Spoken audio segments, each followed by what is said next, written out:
Good evening, everyone, and welcome to WANA Live, the reading series of the Writers Association of Northern Appalachia. I'm your host, Damian Dressick, and this is your other host, Christina Fasonic, who is sitting out on my front porch. So if you hear cars and old motorcycles and things like that go by, I apologize. How are you this evening, Damian? I am well, thank you. My understanding is the heat in Western PA is supposed to break in the near-term future. Is it raining in the Rock? It had rained, but now it's sort of that like sort of post-rain, beautiful brown light kind of thing. Oh, I wish we had that here. It's raining and gray and bleh. So maybe we can lift all our spirits by our reader tonight, our writer. Who is our writer? And tell us all about it. We are excited. We have a friend of the show tonight from the great state of Massachusetts. #1 best-selling author Timothy Gager has published 16. I usually do fingers, but I'd have to do toes. That would be humiliating. 16 books of fiction and poetry. His latest, 2020 Poems, is his 9th book of poetry. He has hosted the successful Dyer literary series in Cambridge, Massachusetts, from 2001 to 2018, and as a virtual series. I'm curious, I believe that's a pandemic-inspired virtual series. Starting in 2020. He's published over 1,000 works of fiction and poetry and has 17 Pushcart nominations. His work has also been nominated for a Massachusetts Book Award, Best of the Web, Best Small Fictions, and has been read on National Public Radio. So let's bring on Timothy Gager. Hello. Hi there. Good evening. Good to see you, Damian and Christina. Yeah, it's great to have you on the show. I'm totally overwhelmed by your number of publications and the quality of them. That's awesome. And we're delighted to have you on the show tonight. Yeah, I'm really stubborn. That's why I get publications. Just keep going. Yeah, just keep going. It's like you're the George Carol Oates of Cambridge. Oh, I don't know. Those are very big shoes to fill, for sure. Definitely. So what are you going to read for us tonight? I'm going to read some new stuff. I'm going to read some various stuff from my last 3 books of poetry that was put out by Big Table Publications, and I look forward to it. Super Sounds cool. wonderful. We're going to go away and let you do some reading. We'll be back. All right, come back. I get lonely. All right, I'm going to read first from Ibbotson Street Press's journal, which is a great journal, and this is their 49th issue. What Dante learned. One sin is enough. A mistake you can try not to make. Again, you feel charred, the torture within yourself, a special place in hell, dark, dismal, demented. The world an illusion means nothing. Something cannot be something else. Spare ye such pain, a la Beatrice, who arrived too late, such a non-lesson. Saint Lucia seemed to prompt her along, and the Simonists you scold, to learn or burn the takeaway. You're exactly where you're supposed to be, Lucifer. Your insurgents squashed by the many learned souls. That also appears in 2020 Poems. And I'm going to read something that appeared in the Dead Mule School of Southern Literature, Living with Rabbits. A woman once decided to visit, thought it safe. I lived with rabbits, not preferring women, certainly not men either. I speak to rabbits in quarantine, or no one else in the world. Today I sing them songs about what they are doing with their lives as they sleep and munch hay into mulch. And rabbits boast long back legs, quite strong. They leap forwards great distances with a single push. They move quick, short bursts, good for leaping into air or forward over the ground. When out of their cages, I relate. Sometimes I do too. Whiskey, India, Delta, Echo. Linked coast. You've handled overguarded lines, a ham radio, veteran listening carefully, waves received, emitted, picked up through the static, yet no mistaking that it is night or far away. You are reaching usually evidence reveals itself. Some man-made interference originally receives a bravo, making the keying defective, but useless. I am ready. I am completely an amateur operator. Heaven undecipherable.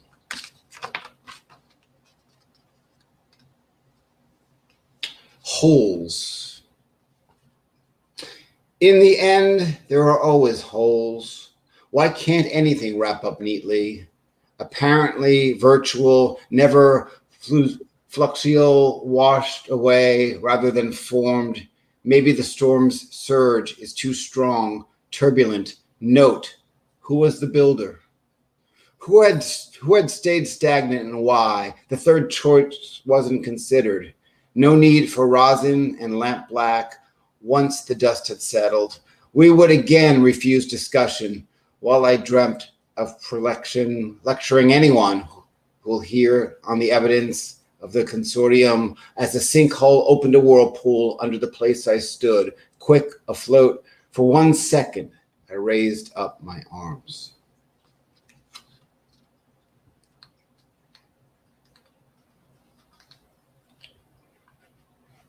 Your box of hot cinnamon sunset.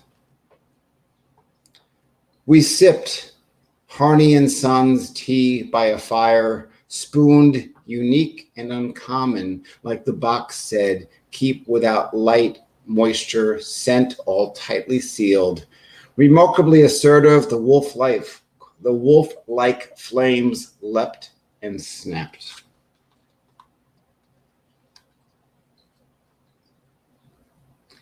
Unwritten rules of the situation. We don't say words of affection no matter what we goddamn love. Guidelines, rules, lines, emotive ties and unties. Outside the trees added leaves. The months fell off. Now sunlight peeks through the bare branches. We miss with kisses, complete, incomplete, driving our hearts into large stakes, strong and solid. The chambers bind around them, grasping around puncture wounds, creating a seal. When life happens, there is remoteness, loss. We have no control, the powerlessness of a winter bolt of lightning blowing a transformer. Still, there's a spark inside the outlet. The switch turned on and off too quickly. I'm supposed to read for 6 minutes. I'm at 5. So I'm going to try to finish up here. Let me do some new ones. In the obituary of Paul Philopoulos. This is a villanelle. The hero turned a lifeboat around as man in charge maitre d's order of rowing toward a sinking ship were unsound. At 18, you took over, crowned yourself captain. No experience of knowing ship suction, commanded the rowboat around. Back at 2 a.m., alarm sounded, rousted you up. The tasks began growing. Engine on fire, the prison dam now unsound. 50 people would jam a 28-seat boat, pulley downed. Passengers' unruly panic continued on going, yet the calm team captain who's not been around. 25-foot waves against a tiny boat pounded for days and days, their crests curled bowing, but no one now felt your leadership unsound. Then 2 days later, rescue helicopters saw hope abound, taking charge again. The survivors impatient in going, you controlled the uncontrollable rescue around. And let me end with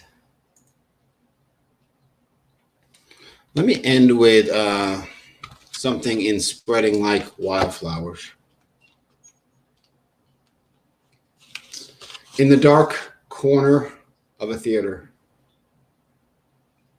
our hands touched, craved completeness of fingers intertwined, growing limb-like vines, shielding old cracks of a brick wall. In April, the climbers stay sparse.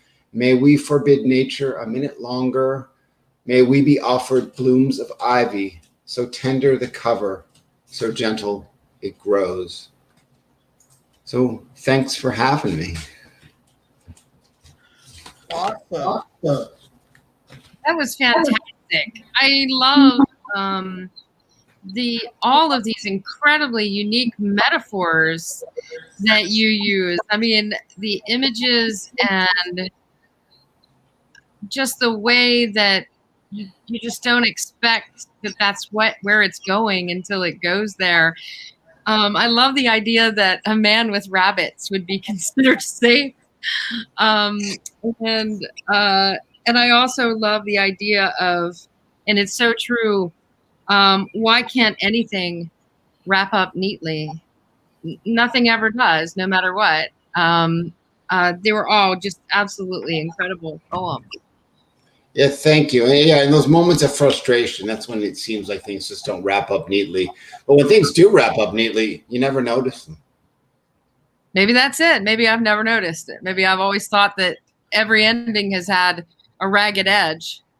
In reality, I just never noticed the neat endings. Is it half wrapped neatly or half wrapped unneatly? I love that. I love that. I can kind of, I don't say I can tell, but it doesn't surprise me that you are also a fiction writer. As somebody who does a lot of work in the world of shorts, that poem really spoke to me as well. That 1 second, we raise up our arms, and there was that delicious sense of resolution and not resolution that really resonated with me. It didn't wrap up. I mean, as a fiction writer myself, I find that like poetry really helps my fiction and fiction helps my poetry. It's an extra tool that you can just use and grab out of the toolbox, which is nice. Well, I love that you read of Villanelle, and I've been thinking a lot and sort of studying what's happening in the world of publishing, especially poetry. And it seems that lately there's been this resurgence in, more formal poetry.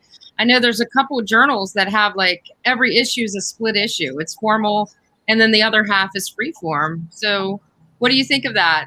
Do you think that that's true? Or I think it's because, I mean, what do they say? There's something like 10,000 people every year graduating with poetry MFAs.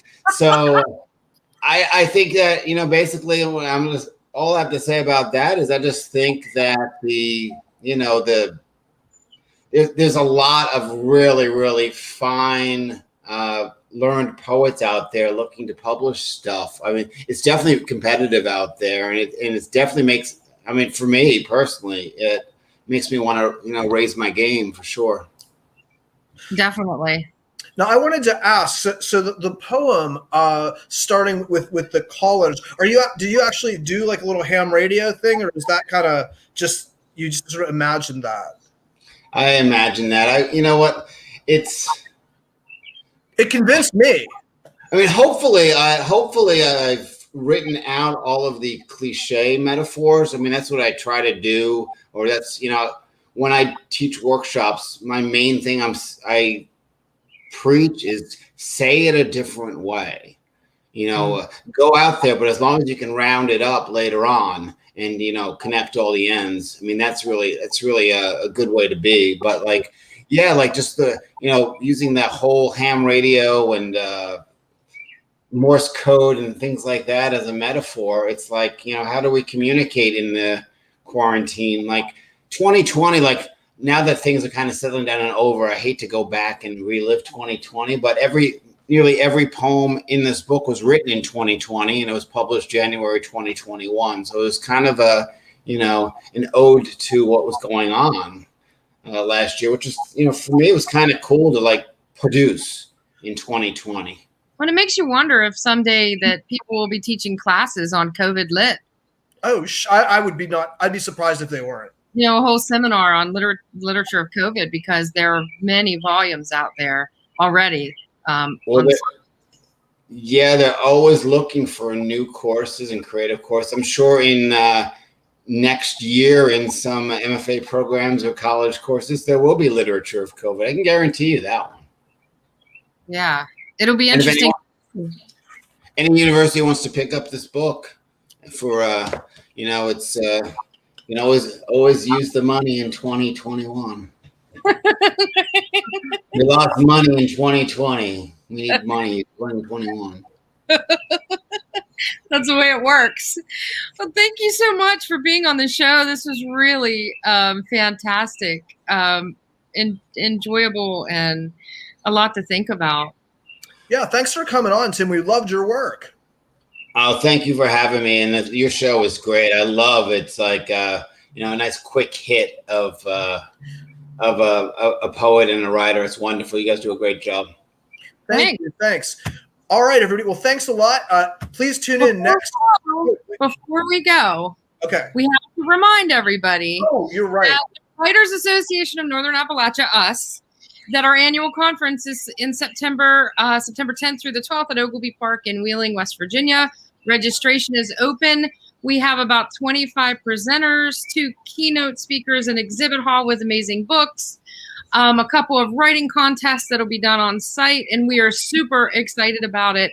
So if you want more information, just go to our website, which is the Writers Association of NorthernAppalachia.org. All right. And yes, I was going to say, please, thanks again, Tim. Thanks, everybody, for tuning in. And next week, make sure you don't miss, we've got Pittsburgh's own Fred Shaw is going to be reading, so we're excited about have Fred here. All right. Thanks a lot, everybody. Good night, everyone. Bye, y'all.